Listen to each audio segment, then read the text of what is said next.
CHAMS are live online batches for all the 3 subjects are about to start. Do check the information in the description below. Feeling unprepared for exams? Nothing to worry about. Just download the Vidushi Commerce Classes app where you can find all our courses with full syllabus coverage for all the 3 subjects. The link of the app is in the description below. Do check it out. And now on to today's video.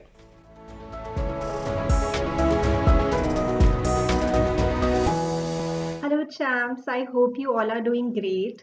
इस video में मैं आपके साथ discuss कर रही हूँ कि dividend paid का क्या ट्रीटमेंट होता है कैश फ्लो स्टेटमेंट में। नाउ कैश फ्लो स्टेटमेंट में कुछ एडजस्टमेंट्स ऐसी हैं जिसमें बच्चों को यूजुअली कंफ्यूजन रहती है, लाइक इंटरेस्ट ऑन डिबेंचर्स या interest on borrowings, then taxation, then dividend of course, जिसमें से मैंने इंटरेस्ट ऑन बोरोइंग्स और टैक्सेशन से रिलेटेड डिटेल्ड वीडियोस अपलोड किए हुए हैं with all the possible cases. And आप बच्चों के इतने अच्छे कमेंट्स आए हैं उस वीडियो पे, you all have really liked it. So I thought कि डिविडेंड पेड से रिलेटेड भी मुझे वीडियो लेकर आना चाहिए। In fact some of you were telling me also there is already a video on our channel जिसमें मैंने प्रपोज्ड डिविडेंड का treatment along with the logic discuss किया है। That video is also really loved by you. So इस video में मैं कोशिश करूंगी कि मैं सभी possible cases कवर कर लूँ, चाहे हम बात कर रहे हैं प्रपोज डिविडेंड की, इंटरिम डिविडेंड की, इक्विटी शेयर्स के डिविडेंड की, प्रेफरेंस शेयर्स के डिविडेंड की, everything about dividend in this one video. So आपके सभी डाउट्स कवर हो जाएंगे, क्लियर हो जाएंगे in this video itself, once and for all सभी डाउट्स आपके क्लियर हो जाएंगे। तो चलिए स्टार्ट करते हैं। आपको पता ही है कि जैसे हमें बात करनी है इंटरिम डिविडेंड के बारे में और प्रपोज्ड डिविडेंड या फाइनल डिविडेंड के बारे में। तो डिविडेंड जैसे 2 तरह के होते हैं, इंटरिम डिविडेंड और प्रपोज्ड डिविडेंड या फाइनल डिविडेंड आप कह लो। ये बिल्कुल मुश्किल नहीं है समझना। इंटरिम डिविडेंड साल के बीच में डिक्लेयर किया जाता है और इसे डिक्लेयर और अप्रूव बोर्ड ऑफ डायरेक्टर्स ही करते हैं। और प्रपोज डिविडेंड जो होता है ये या फाइनल डिविडेंड साल के एंड में दिया जाता है। तो अभी इतना ही समझे कि interim dividend during the year हम देते हैं, मतलब कंपनी देती है शेयर होल्डर्स को, और प्रपोज डिविडेंड या फाइनल डिविडेंड साल के एंड में दिया जाता है। ठीक है, अभी के लिए इतना ही। ओके, अब वैसे तो इन दोनों का ट्रीटमेंट सेम होता है, ट्रीटमेंट सेम होता है। यस, वैल्यूज कैसे लेनी है वो हम देखेंगे। तो जैसे आपको पता है कि स्टार्टिंग में कैश फ्लो स्टेटमेंट बनाने से पहले हम एक छोटी सी वर्किंग बनाते हैं to calculate net profit before tax and extraordinary items, right. तो यहाँ पर हम क्या करते हैं, जैसे जो प्रॉफिट होता है ना उसके कई सारे टुकड़े हो जाते हैं। प्रॉफिट में से जैसे हम टैक्स भी पे करते हैं, हम डिविडेंड भी पे करते हैं शेयर होल्डर्स को, हम कुछ रिजर्व्स में भी डालते हैं पैसा, और फिर फाइनली जो टुकड़ा बचता है इसे आप बैलेंस शीट में भेजते हो एज सरप्लस, राइट। तो सबसे पहले तो हम इन सभी टुकड़ों को ऐड करके अपना फाइनल प्रॉफिट निकाल रहे होते हैं बिफोर टैक्स। तो हम क्या करते हैं, छोटी सी वर्किंग में यही तो कर रहे होते हैं, हम टैक्स को ऐड कर रहे होते हैं, डिविडेंड को ऐड कर रहे होते हैं, ट्रांसफर टू रिजर्व्स को ऐड कर रहे होते हैं सरप्लस में। क्यों कर रहे होते हैं, बिकॉज एक्चुअली ये सभी प्रॉफिट को ही इंडिकेट कर रहे हैं। तो हमें जो चाहिए प्रॉफिट बिफोर टैक्स, उस तक पहुंचने के लिए हम इन सभी वैल्यूज को ऐड करते हैं। बट क्योंकि हमारा फोकस अभी डिविडेंड पे है तो मैं डिविडेंड के बारे में ज्यादा बात करूंगी। तो जो छोटी सी वर्किंग हम बनाते हैं उसमें हम लिखते हैं surplus that is balance in SPL.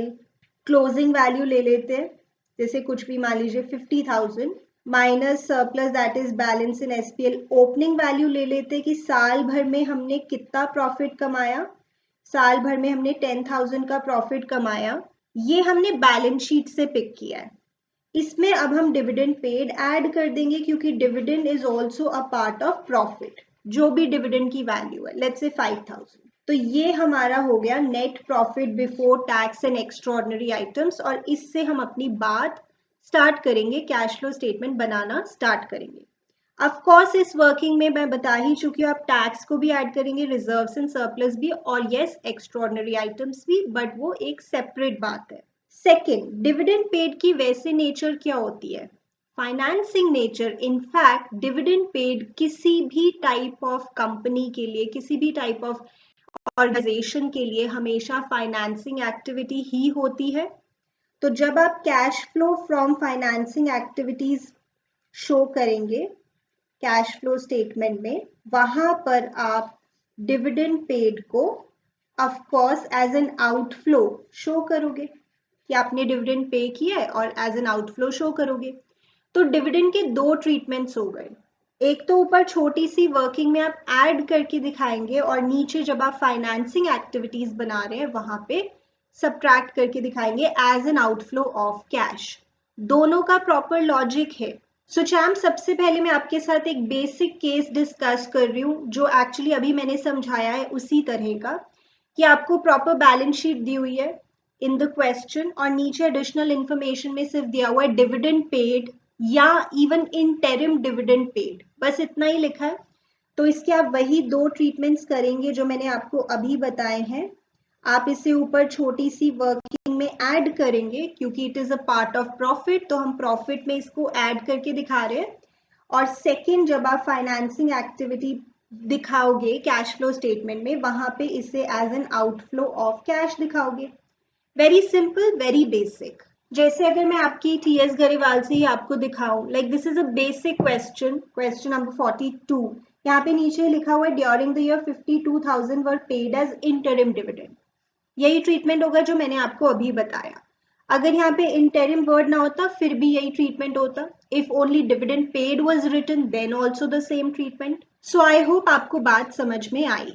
चलिए चैम्प्स, अब नेक्स्ट केस देखते हैं, case number 2 related to proposed dividend. तो प्रपोज्ड डिविडेंड से रिलेटेड मैंने एक फुल फ्लेजेड वीडियो अपलोड किया हुआ है, आप उससे भी देख लीजिएगा। I will provide the link in the description box. So होता क्या है कि जो डायरेक्टर्स होते हैं कंपनी के, वो एक डिविडेंड प्रपोज करते हैं, मतलब डिसाइड करते हैं कि ओके ये डिविडेंड देना ठीक रहेगा शेयर होल्डर्स को। कैसे डिसाइड करते हैं आपको पता है, जैसे बिजनेस स्टडीज में आप पढ़ते हो factors affecting dividend decision.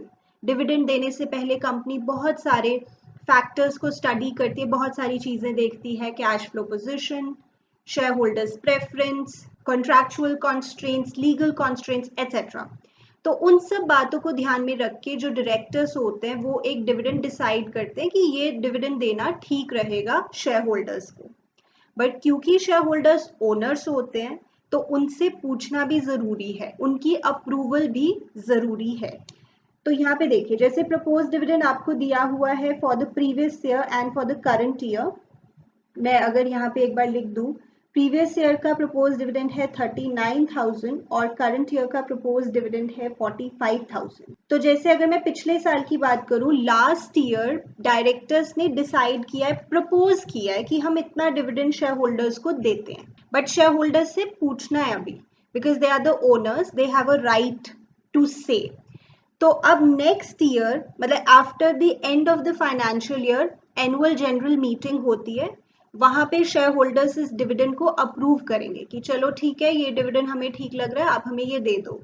Interesting बात आपको बताऊं, शेयर होल्डर्स कभी भी प्रपोज डिविडेंड को बढ़ा नहीं सकते। ऐसे तो वो हमेशा ही बढ़ाएंगे, नहीं नहीं हमें ये नहीं, हमें तो ज्यादा डिविडेंड चाहिए। शेयर होल्डर्स प्रपोज डिविडेंड को बढ़ा नहीं सकते, हाँ कम कर सकते हैं या उतना ही रहने दे सकते हैं। Just for knowledge I am telling. तो पिछले साल जो डिविडेंड डायरेक्टर्स ने प्रपोज किया था वो इस साल शेयर होल्डर्स अप्रूव कर देंगे। अगर सब कुछ ठीक रहा तो वो इस साल अप्रूव कर देंगे, और जैसे ही शेयर होल्डर्स डिविडेंड अप्रूव करेंगे तो कंपनी उसे डिक्लेयर कर देगी। और आपको पता है डिक्लेरेशन के 30 डेज के अंदर डिविडेंड पे करना होता है। यानी पिछले साल जो डिविडेंड प्रपोज हुआ था वो इस साल में पे हो जाएगा अगर सब कुछ ठीक रहा। और इस साल जो डिविडेंड प्रपोज हुआ है वो अगले साल जाके पे होगा अगर सब कुछ ठीक रहा। तो ध्यान से सुनना, इस साल जो मैंने डिविडेंड प्रपोज किया है, एक्चुअली आपको पता है ये कंपनी की क्या होती है? Contingent liability. Eight the end of the year वो कहेंगे 45,000 की हमारी कॉन्टिंजेंट लाइबिलिटी है। कॉन्टिंजेंट लाइबिलिटी क्या होता है? हो भी सकता है अराइज, नहीं भी हो सकता है, डिपेंड करता है फ्यूचर में क्या होगा, उस पर डिपेंड करता है। तो कंपनी कह रही है ये 45,000 मुझे फ्यूचर में देना पड़ भी सकता है, नहीं भी, डिपेंडिंग कि शेयर होल्डर्स इसे अप्रूव करते हैं या नहीं। सो लेट मी रिपीट, पिछले साल जो डिविडेंड प्रपोज हुआ था वो इस साल पे हो जाएगा if everything goes okay, everything goes fine, और इस साल जो डिविडेंड प्रपोज हुआ है वो at the end as a contingent liability show होगा। आप समझ रहे हैं ना कॉन्टिंजेंट लाइबिलिटी क्यों, कि अगले साल अगर शेयर होल्डर्स ने इसे अप्रूव किया तो पे करना पड़ेगा, अदरवाइज नहीं। और ये हमें कौन कहता है कि ये कॉन्टिंजेंट लाइबिलिटी है? ये हमें कहता है अकाउंटिंग स्टैंडर्ड 4 रिवाइज्ड, ये भी अभी कुछ साल पहले रिवाइज हुआ था। हर अकाउंटिंग स्टैंडर्ड का एक नाम होता है। इस अकाउंटिंग स्टैंडर्ड का नाम पता है क्या है? Contingencies and events occurring after the balance sheet date. तो ये अकाउंटिंग स्टैंडर्ड कहता है कि करंट ईयर का प्रपोज डिविडेंड आपकी एक कॉन्टिंजेंट लाइबिलिटी होती है, तो इसे हम कहीं भी शो नहीं करते कैश फ्लो स्टेटमेंट में, नोट्स में शो करते हैं। आप नीचे एक नोट दे सकते हैं कि करंट ईयर का propose dividend is a contingent liability. So इस वैल्यू को हम पूरी कैश फ्लो स्टेटमेंट में कहीं भी शो नहीं करेंगे। Now this is quite interesting, थोड़ा डिफरेंट ट्रीटमेंट है इसका।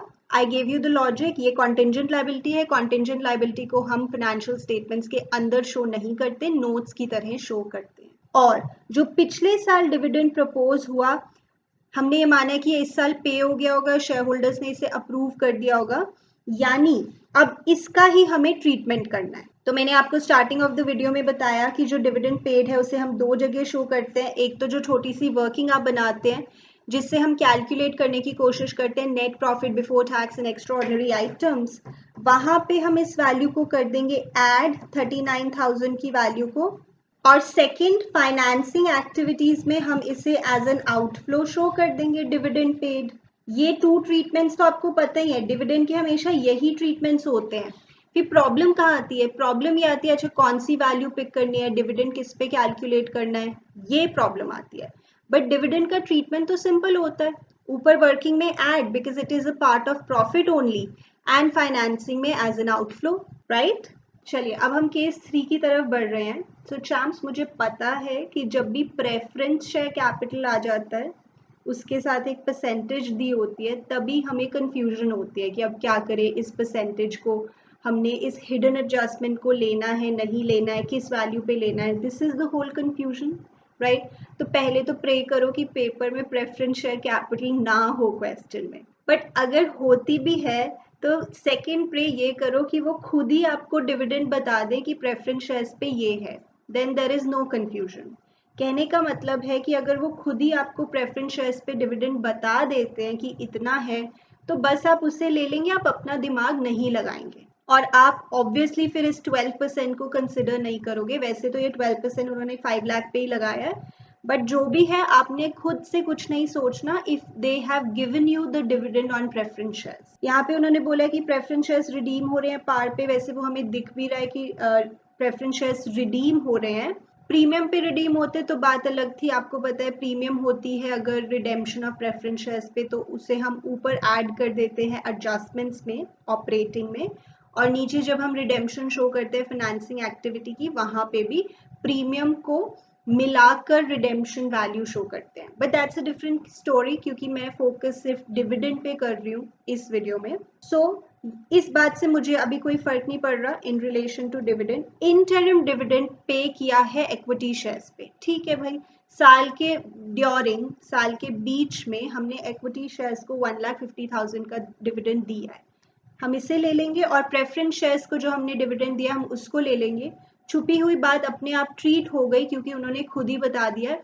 प्रे करो वो खुद ही आपको बता दे कि प्रेफरेंस शेयर्स पे कितना डिविडेंड है, यहाँ क्वेश्चन में प्रेफरेंस शेयर्स हो ही ना, ताकि कंफ्यूजन ही ना हो। बट होते भी हैं तो मैंने अभी आपको केसेस सारे बता ही देने हैं। सो हियर अब सिंपल है, ट्रीटमेंट तो वही रहने वाला है, ट्रीटमेंट चेंज नहीं होगा। जब आप छोटी सी वर्किंग बनाएंगे ऊपर before preparing your cash flow statement, जिससे हम कैलकुलेट करते हैं net profit before tax and extra ordinary items, वहां पर आप ऐड करके दिखाएंगे सरप्लस में इंटरिम डिविडेंड जो कि इक्विटी शेयर्स पे है, और ये जो प्रेफरेंस का डिविडेंड है, प्रेफरेंस शेयर्स का डिविडेंड है, इसको भी दिखाएंगे, ठीक है। दोनों अलग अलग हम शो कर देंगे, जैसे ये 1,50,000 है और ये 60,000। देन फाइनेंसिंग में वेरी सिंपल, अगेन आप इन दोनों को एज एन आउटफ्लो शो कर दोगे। इंटरिम डिविडेंड हमने दिया है इक्विटी शेयर्स को और प्रेफरेंस का भी डिविडेंड दिया है, ठीक है। वैसे भी अगर इक्विटी को डिविडेंड दिया है ना, तो प्रेफरेंस को तो दिया ही होगा। प्रेफरेंस शेयर्स का मतलब ही यही है कि प्रेफरेंस शेयर होल्डर्स को हम प्रेफरेंस देते हैं वाइल पेइंग डिविडेंड। तो अगर हमने इक्विटी को डिविडेंड दिया है, कोई भी डिविडेंड, चाहे फाइनल डिविडेंड चाहे interim dividend, if we have paid dividend to equity shares or equity shareholders, we have to pay dividend to preference shareholders। तो वो उन्होंने खुद ही बता दिया है। आगे और देखते हैं, बाकी केसेस से ज्यादा क्लियर होगा। So this is outflow, simple हो गया। सो इन शॉर्ट, अगर वो आपको खुद ही बता दें कि प्रेफरेंस पे ये डिविडेंड है तो ज्यादा अच्छा है, ज्यादा इजी हो जाता है हमारे लिए। चलिए नेक्स्ट केस देखते हैं। इसमें भी प्रेफरेंस शेयर कैपिटल आ गया, कोई बात नहीं, इसीलिए तो ये वीडियो है आपके लिए। सो यहाँ लिखा है इंटरिम डिविडेंड देना है इक्विटी शेयर्स को, परसेंटेज में गिवन है। That's why I made this as a separate case कि आप इसे किस वैल्यू पे कैलकुलेट करेंगे। सबसे पहली बात, as I already told you, अगर आप इक्विटी शेयर्स को डिविडेंड दे रहे हैं तो डेफिनेटली आप प्रेफरेंस शेयर्स को भी डिविडेंड देंगे। तो ये जो छुपी हुई बात है, जो ये डिविडेंड की परसेंटेज है, इसे हम यूज करेंगे just by looking at the first point. इस बात को आप डिसाइड कर लीजिए कि प्रेफरेंस को भी डिविडेंड देना है। नेक्स्ट पॉइंट में उन्होंने बताया कि हम प्रेफरेंस शेयर्स को डिविडेंड दे रहे हैं। For me this information is useless. अगर वो ना भी बताते तो ये मुझे पता था कि हमें प्रेफरेंस को डिविडेंड देना है। Also they are not telling us the amount, like in the previous case उन्होंने हमें अमाउंट ही बता दिया था, यहाँ अमाउंट नहीं पता। ओके, देखते हैं। इतना पता है कि हमने इस 12% का कुछ करना है। We have to calculate dividend for preference shares also. अब वो कह रहे प्रेफरेंस शेयर्स रिडीम हुए at the end. So you can imagine, अगर एंड में जैसे 5 लाख थे स्टार्टिंग में और एंड में हो गए हैं 3 लाख, यानी कि 2 लाख के प्रेफरेंस शेयर्स रिडीम हुए होंगे, और वो कह रहे हैं वो एंड में रिडीम हुए, तो आप बता सकते हैं कि पूरा साल कितने के प्रेफरेंस शेयर्स चले होंगे? 5 लाख के। पहली बात, डिविडेंड कभी भी ऐसे डिफरेंस पे कैलकुलेट नहीं होता है, डिविडेंड शेयर कैपिटल के ऊपर कैलकुलेट होता है। तो 5 लाख की कैपिटल चली होगी फॉर द एंटायर ईयर, और इस पे हम 12% कैलकुलेट करेंगे विच इज 60,000। तो ये हमारा प्रेफरेंस डिविडेंड हो गया इन दिस क्वेश्चन, राइट। अब देखो, इक्विटी को जो डिविडेंड देना है वो 15% देना है। अब 15% किसका करना है भाई? इसके लिए आप देखिए यहाँ लिखा है new shares were issued on the last date of the current year. Starting में 7 लाख के इक्विटी शेयर्स थे और एंड में 9 लाख के इक्विटी शेयर्स हैं। तो ये जो 2 लाख के शेयर्स इशू हुए हैं, ये कह रहे हैं एंड में इशू हुए हैं। तो पूरा साल कितने के शेयर्स चले होंगे? 7 लाख, राइट। तो 7 लाख पे आप 15% कैलकुलेट करेंगे, that would be the dividend on equity shares, dividend on equity shares.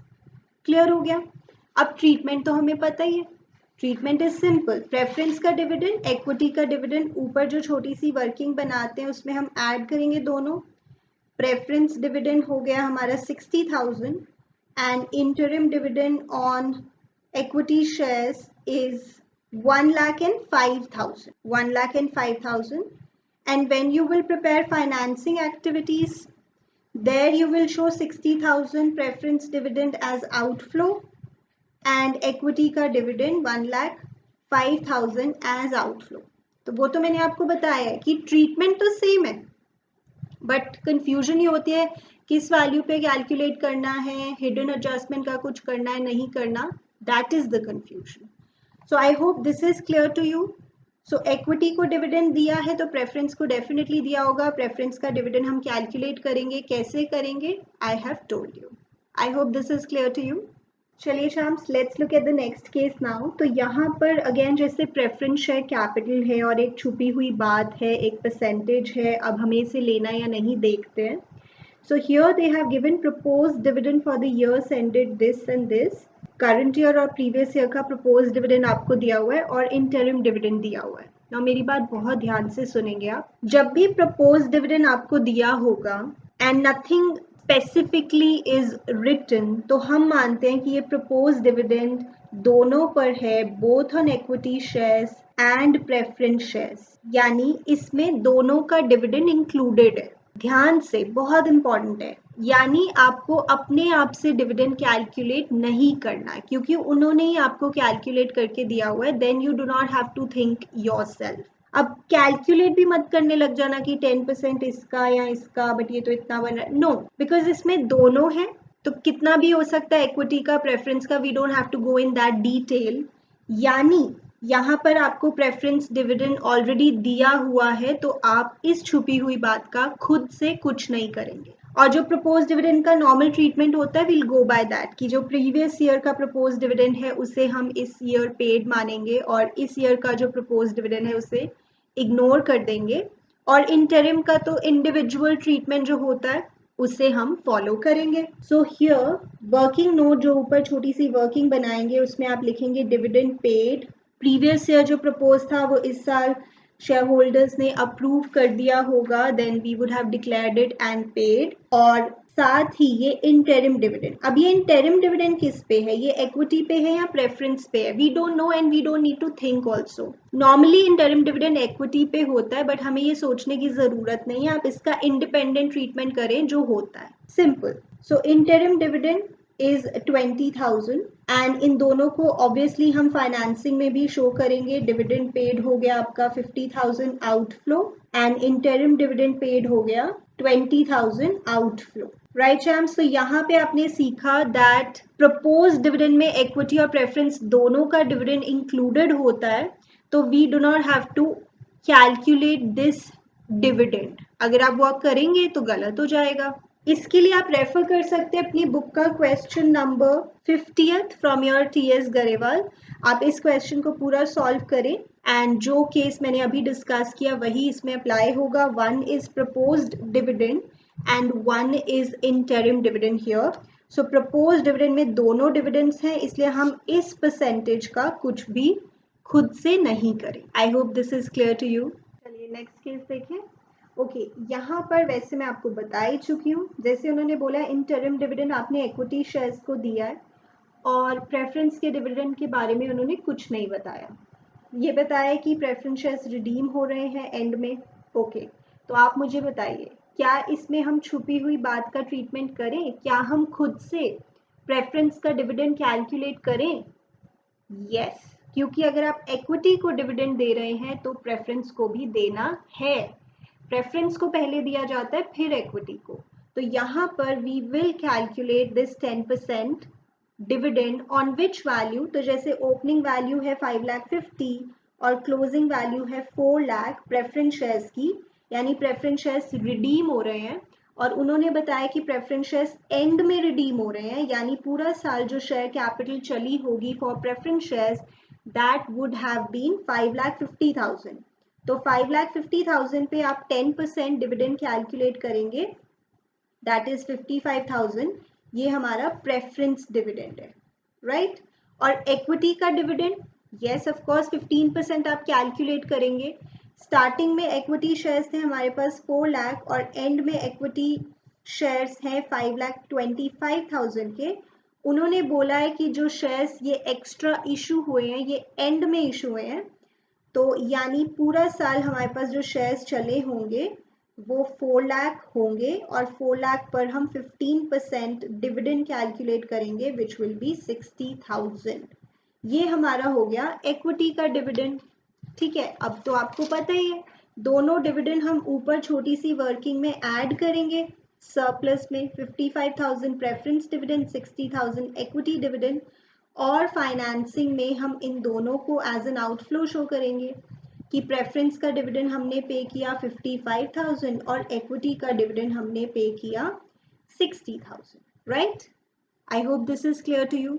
Okay, एक बात और बताना चाहती हूँ कि अगर वो आपको ना बताएं कि ये इशू कब हो रहे हैं, रिडीम कब हो रहे हैं, तो आप अपनी यूजुअल अजम्पशन लें जो मैं इंटरेस्ट ऑन डिबेंचर्स वाले वीडियो में भी आपको बता रही थी कि जो भी हुआ एंड में हुआ, आप ऐसे मान लीजिए। एंड गिव अ नोट कि मतलब जैसे इशू हुए इक्विटी शेयर्स एंड में हुए, ऐसी आप अजम्पशन ले लीजिए, यहाँ पे रिडीम हुए हैं एंड में हुए हैं, तो पूरा साल जो कैपिटल चली होगी वो ओपनिंग वाली ही चली होगी। So if they don't tell you कि इशू कब हुए हैं, रिडीम कब हुए हैं, तो आप उसको एंड में मान लेंगे, that would be your assumption. I hope this case is clear to you. Let me refer a question from your TS Garewal. आप देख लीजिए, सॉल्व कीजिएगा उसे पूरी तरह से। So this is question 34. इसमें इस तरह की बातें हैं कि equity पे डिविडेंड उन्होंने बताया है, प्रेफरेंस पे डिविडेंड हमें खुद से कैलकुलेट करना है, राइट? नेक्स्ट केस देखते हैं। तो प्रीवियस केस में मैंने आपको बताया था दैट प्रपोज डिविडेंड इक्विटी और प्रेफरेंस दोनों पर होता है, बट दैट इज अगर उन्होंने स्पेसिफाई कुछ नहीं किया। सो मैंने ये डेलिबरेटली एक क्वेश्चन पे किया, यहाँ पे लिखा है propose dividend on equity share capital, यानी ये सिर्फ इक्विटी पर है। एंड यू नो अगर इक्विटी को डिविडेंड देना है तो प्रेफरेंस को भी देना होगा, यानी यहाँ पे हमें ये छुपी हुई बात, ये जो रेट ऑफ डिविडेंड है इसको कंसिडर करना है। ओके, यहाँ पे बोल रहे हैं प्रेफरेंस शेयर्स रिडीम हो रहे हैं एंड में, तो स्टार्टिंग में प्रेफरेंस शेयर्स थे as you can see 3 lakh और एंड में हो गए हैं 2 लाख। तो ये जो रिडीम हो रहे हैं एंड में हुए हैं, तो पूरा साल जो कैपिटल चली होगी that would be 3 lakh. 3 lakh पर हम 5% कैलकुलेट करेंगे, दैट इज 45,000 सॉरी 15,000। ये हमारा प्रेफरेंस का डिविडेंड हो गया। Then propose dividend equity shares पर फॉर द प्रीवियस ईयर, तो प्रीवियस ईयर वाली कैपिटल पर हम कैलकुलेट करेंगे।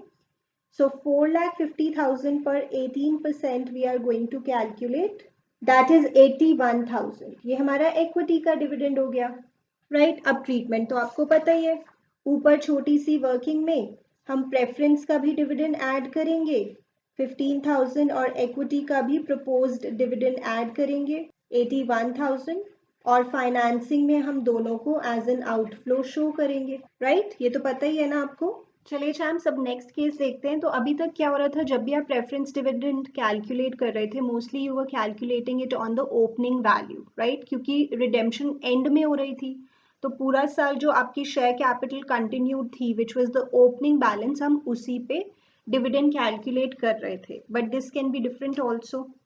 जैसे यहाँ पर पहले तो उन्होंने लिखा है डिविडेंड ऑन इक्विटी शेयर्स, इतना तो अब आपको पता लग ही गया होगा कि अगर इक्विटी शेयर्स को डिविडेंड मिल रहा है तो प्रेफरेंस शेयर्स को तो मिल ही रहा होगा।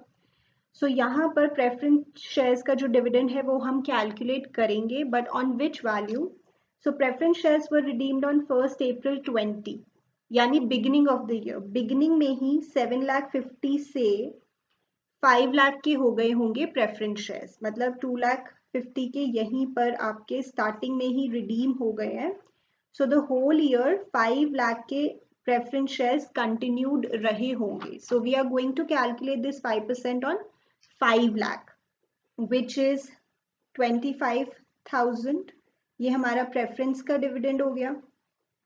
एंड इक्विटी डिविडेंड उन्होंने बोला ही है 8% on opening balance, so there is no confusion here. 8% of 11,25,000, this is 90,000। ये हो गया हमारा इक्विटी का डिविडेंड। बस ट्रीटमेंट तो आपको पता ही है, ऊपर छोटी सी वर्किंग में हम दोनों को ऐड करेंगे, इक्विटी डिविडेंड भी और प्रेफरेंस डिविडेंड भी, और फाइनेंसिंग में हम इन दोनों को एज एन आउटफ्लो शो करेंगे, राइट चैम्प्स?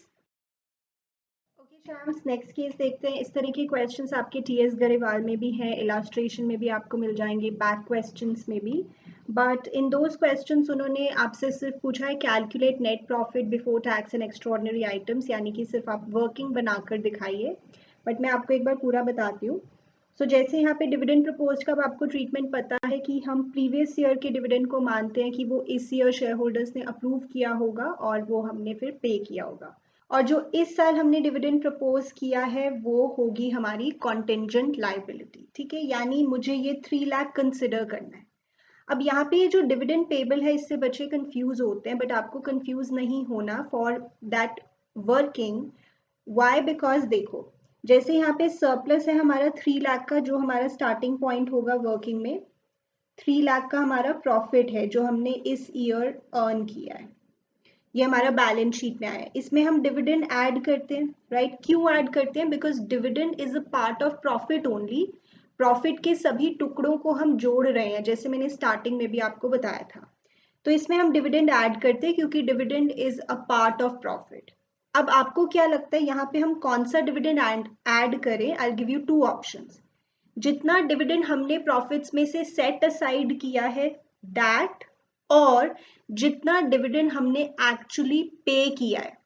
देखो यहाँ पे डिविडेंड पेबल है, यानी कुछ ऐसा पार्ट ऑफ डिविडेंड है जो अभी हमने पे नहीं किया।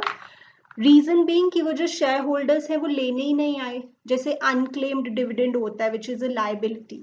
तो 3 लाख का डिविडेंड तो शेयर होल्डर्स ने अप्रूव कर दिया होगा, बट उसमें से 30,000 के अभी लेने ही नहीं आए, यानी एक्चुअली मैंने जो डिविडेंड दिया दैट इज 2,70,000। बट यहाँ पे आपको फर्क नहीं पड़ता डिविडेंड पेबल से, बिकॉज आप प्रॉफिट में वो डिविडेंड ऐड कर रहे हो जितना एक्चुअली डिविडेंड आपने प्रॉफिट्स में से सेट असाइड किया है विच इज टोटल। अब ये 30,000 के जब लेने आएंगे आ जाएंगे, हमने तो टोटल 3 लाख का डिविडेंड अप्रूव करवाया शेयर होल्डर से और डिक्लेयर किया है। तो प्रॉफिट्स का पार्ट तो ये पूरा बनेगा, यानी जो हमारा net profit before tax and extraordinary items है that will be 6 lakh.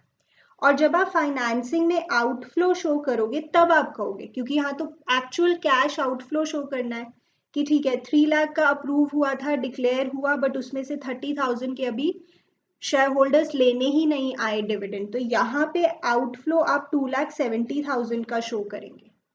But आपकी बुक में जो क्वेश्चन दिए हुए हैं as I already told you, उसमें सिर्फ आपको net profit before tax and extraordinary items तक कैलकुलेट करने के लिए कहा है, तो आप बस इतना ही करेंगे।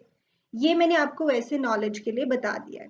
सो आई क्विकली रिपीट, जो डिविडेंड आप प्रॉफिट में ऐड कर रहे हैं that is the total dividend which you have set aside, which you have declared.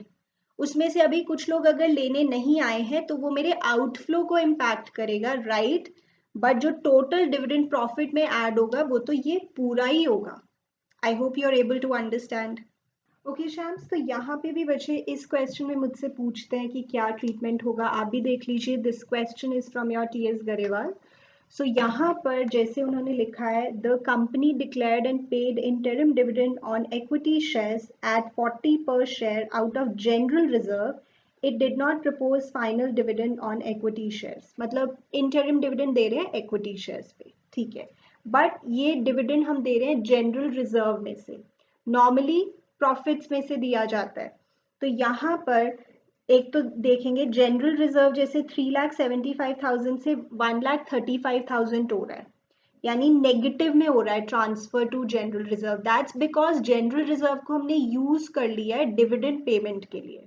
तो इसे आप कैसे करेंगे? जैसे आप वर्किंग बनाते हैं, जो ऊपर छोटी सी वर्किंग होती है to calculate net profit before tax and extraordinary items, उसमें जैसे आप इंटरिम डिविडेंड ऐड करोगे, राइट, नॉर्मली, और उसमें ट्रांसफर टू जनरल रिजर्व भी हम ऐड करते हैं। अब यहाँ पे transfer to general reserve negative में आ रहा है बिकॉज कम हो रहा है, दैट्स वाई नेगेटिव। और इंटरिम डिविडेंड पॉजिटिव में आएगा, पर इंटरिम डिविडेंड है कितना? तो बच्चे पूछते हैं कि इसमें डिविडेंड कैसे पता लगेगा कितना है। 40 पर शेयर है, बट नंबर ऑफ शेयर्स तो हमें पता नहीं है, we don't know the face value of one share और एनीथिंग लाइक दैट। तो जितना रिजर्व कम हो रहा है ना, उतना ही डिविडेंड होगा इक्विटी शेयर्स पे, क्योंकि वो कह रहे हैं रिजर्व में से हमने डिविडेंड दिया है, तो जितने से रिजर्व कम हो रहा है उतना ही डिविडेंड होगा इक्विटी शेयर्स पे, विच इज 2,40,000। तो देखो यहाँ पे एक पॉजिटिव में आ रही है वैल्यू, एक नेगेटिव में, इसलिए इसका नेट इफेक्ट खत्म हो गया। That's why they have not shown it in the working note. तो बच्चे यहाँ पे कंफ्यूज होते कि शो क्यों नहीं किया, this is the reason, right. और सेकेंड, ये इंटरिम डिविडेंड को डेफिनेटली आप एज एन आउटफ्लो शो करोगे अंडर फाइनेंसिंग एक्टिविटीज, वो तो है ही, वहां पे तो आप शो करेंगे ही 2,40,000 का आउटफ्लो। अब यहाँ पे उन्होंने बोला डिविडेंड शेयर्स इक्विटी शेयर्स पे है, तो प्रेफरेंस पे भी होगा, like I have been telling you throughout the video. तो यहाँ पे ये हमें 12% कैलकुलेट करना होगा प्रेफरेंस का डिविडेंड। प्रेफरेंस शेयर्स रिडीम हुए हैं एंड में, यानी पूरा साल जो कैपिटल कंटिन्यूड होगी that would have been 2 lakh. तो 2 लाख पे 12% 24,000 का प्रेफरेंस डिविडेंड होगा। प्रेफरेंस डिविडेंड का तो वही ट्रीटमेंट जो आपको पता है। First we are going to add it here in the working. Preference dividend 24,000 और इसे हम आउटफ्लो में भी शो करेंगे अंडर फाइनेंसिंग एक्टिविटीज। आपको ये बात समझ में आ रही है? तो एक बार इस क्वेश्चन को भी देख लीजिएगा, नॉट डिफिकल्ट, जस्ट समझने की बात है। चलिए चैम्प्स, नेक्स्ट पार्ट देखते हैं। ये मैंने सिर्फ इसलिए पिक किया, यहाँ पे प्रपोज डिविडेंड आपको परसेंटेज में गिवन है, विच इज सिंपल। जो लास्ट ईयर का प्रपोज डिविडेंड है वो लास्ट ईयर की शेयर कैपिटल पे कैलकुलेट होगा, और इस ईयर का प्रपोज डिविडेंड जो कि हमें वैसे चाहिए नहीं, बट वो इस ईयर की शेयर कैपिटल पे कैलकुलेट होगा। So we only need last year का propose dividend. So 15% of 10 lakh would be 1,50,000।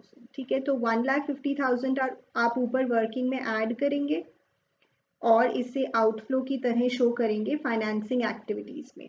Also चलिए इसमें मैं आपको डिविडेंड डिस्ट्रीब्यूशन टैक्स का भी ट्रीटमेंट बता देती हूँ। सिंपल है, जब शेयर होल्डर को डिविडेंड देती है कंपनी, तो कंपनी इस डिविडेंड के ऊपर गवर्नमेंट को पे करती है एक tax which is called dividend distribution tax, या बिजनेस स्टडीज में भी पढ़ते हैं।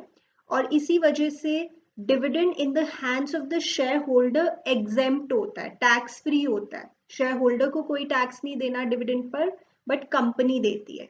ठीक है, तो अगर हम डीडीटी दे रहे हैं एज अ कंपनी, तो ये आपका एक फाइनेंसिंग एक्टिविटी का पार्ट होना चाहिए, because payment of dividend is financing activity, और उसी से रिलेटेड है payment of DDT, that is also financing activity. ठीक है, तो ये तो सिंपल हो गया कि फाइनेंसिंग में मैं इसे एज एन आउटफ्लो शो करूंगी। 15,000 का पेमेंट किया मैंने डिविडेंड डिस्ट्रीब्यूशन टैक्स, बट वो कह रहे हैं income tax paid during the year includes 15,000 towards DDT, तो ये इनकम टैक्स में ही इंक्लूडेड है। मैंने पूरा टैक्स का ट्रीटमेंट भी डिस्कस किया हुआ है एक वीडियो में, wherein I have discussed all the cases possible, आप वो भी जरूर देख लीजिएगा। I will put the link in the description. तो जैसे हम कहते हैं, अगर दो वैल्यूज दी हुई है टैक्स की, प्रोविजन फॉर टैक्स की, तो हम कहते हैं कि पिछले साल का प्रोविजन इस साल का पेड होगा, और इस साल का प्रोविजन इस साल का प्रोविजन ही है जो कि ऊपर वर्किंग में ऐड होगा। तो आपको पता है इस साल जो प्रोविजन क्रिएट किया वो ऊपर वर्किंग में हम ऐड करते हैं, जो वर्किंग बनती है for calculation of net profit before tax and extraordinary items. और ऑपरेटिंग में नीचे नीचे जाकर जहां पे हम टैक्स पेड माइनस करते हैं, इनकम टैक्स पेड, पिछले साल का प्रोविजन इस साल का पेड होगा यानी 80,000, बट उस 80,000 में से आप 15,000 हटा देना, क्योंकि वो इनकम टैक्स रिप्रेजेंट नहीं कर रहा है, वो ऑपरेटिंग एक्टिविटी रिप्रेजेंट नहीं कर रहा है। तो यहाँ पर आप 80,000 में से 15,000 सब्ट्रैक्ट करके यानी 65,000 ही दिखाओगे एज इनकम टैक्स पेड, और ये 15,000 हमने फाइनेंसिंग में भी दिखा दिया as an outflow. I hope आप समझ रहे हैं। This illustration is also there in your book, एक बार वहां से आप इसे रिवाइज कीजिए। चलिए शाम, सब मैं आपको फाइनली कुछ और इम्पोर्टेंट बातें बता देती हूँ। जैसे this question also is from your book. यहाँ पे बोला हुआ है इंटरिम डिविडेंड हमने पे किया 25,000, दो ट्रीटमेंट सिंपल, ऊपर वर्किंग में ऐड, फाइनेंसिंग में आउटफ्लो। बोर्ड ने प्रपोज किया था final dividend for the previous year, but share holders ने इसे अप्रूव नहीं किया, तो हमें इसका कुछ भी नहीं करना है। अगर शेयर होल्डर्स ने अप्रूव ही नहीं किया तो बस खत्म, फिर तो कोई ट्रीटमेंट नहीं है। This is also something unique, अभी तक हमने किसी केस में ऐसा नहीं देखा, बट आप इससे भी एक बार देख कर जाएं। तो कंक्लूजन ये है कि अगर हमने इक्विटी शेयर्स को डिविडेंड दिया है, चाहे इंटरिम चाहे फाइनल, तो हम प्रेफरेंस का डिविडेंड भी कैलकुलेट करेंगे। प्रेफरेंस शेयर कैपिटल के आगे जो एक परसेंटेज है उसे यूज करेंगे। दूसरी बात आपने शायद ये भी नोटिस की होगी कि इक्विटी पे हम दो डिविडेंड्स देख रहे हैं, प्रपोज्ड या फाइनल और इंटरिम भी, बट प्रेफरेंस पे हम एक ही डिविडेंड कैलकुलेट करते हैं। प्रेफरेंस पे अलग से इंटरिम अलग से फाइनल डिविडेंड कैलकुलेट नहीं होगा, एक ही डिविडेंड आप उसका कैलकुलेट करेंगे। देन प्रपोज डिविडेंड के अगर आगे कुछ नहीं लिखा तो हम मानते हैं उसमें प्रेफरेंस का भी डिविडेंड है, इक्विटी का भी, बट अगर प्रपोज्ड के आगे स्पेसिफिकली लिखा है कि ये इक्विटी का है या प्रेफरेंस का है तो अकॉर्डिंगली देखेंगे। अगर वो हमें प्रेफरेंस डिविडेंड की कोई वैल्यू खुद से कैलकुलेट करके देंगे तो हम वही यूज करेंगे, then we will not calculate ourselves. Then ये भी एक बार देख लीजिएगा, इंटरिम डिविडेंड यहाँ पे इक्विटी शेयर्स पर है और प्रेफरेंस पर प्रपोज्ड है, तो ठीक है, दोनों के हम अलग अलग ट्रीटमेंट्स कर देंगे। इस क्वेश्चन में आप देखेंगे प्रेफरेंस डिविडेंड कहीं बीच में रिडीम हो रहे हैं, 31 दिसंबर को रिडीम हो रहे हैं, बट क्योंकि यहाँ पे हम बात प्रपोज डिविडेंड की कर रहे हैं जो कि पिछले साल की कैपिटल पर कैलकुलेट होगा, propose dividend of the previous year जिसे हम मानते हैं कि इस साल शेयर होल्डर्स ने अप्रूव किया होगा, राइट। तो हमें इस बात से कोई फर्क नहीं पड़ रहा है कि रिडेम्पशन 31 दिसंबर को हुई है, हम तो सीधा पिछले साल की कैपिटल के ऊपर कैलकुलेट कर देंगे अपना 12%। चलिए चैम, सो आई होप आपको इस वीडियो से हेल्प मिली। मैंने कोशिश की कि मैं सारे पॉसिबल केसेस आपके साथ यहाँ पे कवर करूँ। फिर भी अगर आपको लगता है कि कोई आपकी क्वेरी है, आप मुझे कमेंट सेक्शन में वो पूछ सकते हैं। सो this was a video wherein I try to discuss everything about dividend in cash flow statement. So अच्छे से पढ़िए, अच्छे से मेहनत कीजिए, keep learning and I'll keep teaching। मिलते हैं अगले वीडियो में।